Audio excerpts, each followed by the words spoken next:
સાધારણ સભામાં લીઝ પટ્ટાના ઠરાવનો ભાજપના નગરસેવકોએ વિરોધ કર્યો. અડધો કલાક જેવી સભા અટકી હતી.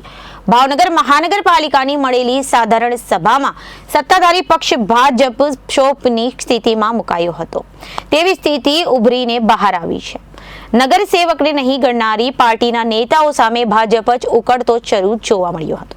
ભાવનગર મહાનગરપાલિકાની મળેલી સાધારણ સભામાં સત્તાધારી પક્ષ ભાજપ ક્ષોભની સ્થિતિમાં મુકાયો હોય તેવી સ્થિતિ ઉભરીને બહાર આવી છે.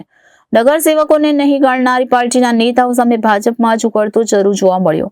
સાધારણ સભામાં શ્રી શિવશક્તિ વર્ક્સ નામની પેઢીને જમીન માટે લીઝ પટ્ટાના ઠરાવમાં ભાજપના જ સભ્યો આવ્યા.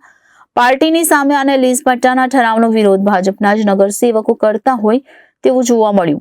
સ્ટેન્ડિંગ કમિટી અને સાધારણ સભાને લઈને પક્ષની સંકલન સમિતિમાં નક્કી થયા બાદ લીઝ પટ્ટાનો ઠરાવ સામાન્ય સભામાં આવતા કંઈક રંધાયું હોવાને લઈને ભાજપના જ નગરસેવકોમાં નારાજગી જોવા મળી હતી.